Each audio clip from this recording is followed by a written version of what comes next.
sa una sa pamamagitan ng kaligtasan ng mga tao.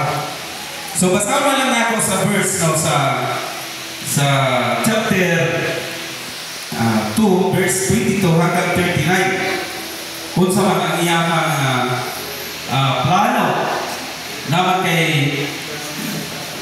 ang iyang pinakatubong is kaligtasan. Basama ko sa chapter 22, nagsabi siya dito, mga Israelita, pakinggan ninyo ito. Si Jesus na taga Nazaret ay sinugo ng Diyos.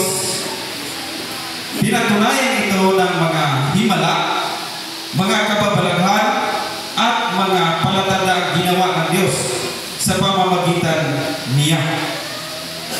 So, sa alam ninyo ito sapagkat ang lahat ng ito ay naganap sa kalagitnaan ninyo.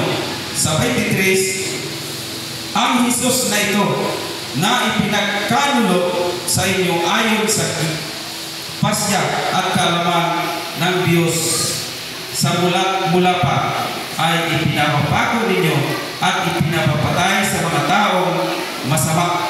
Sa 24, subalit siya'y muling binuhay ng Diyos at pinalaya mula sa kapangyarihan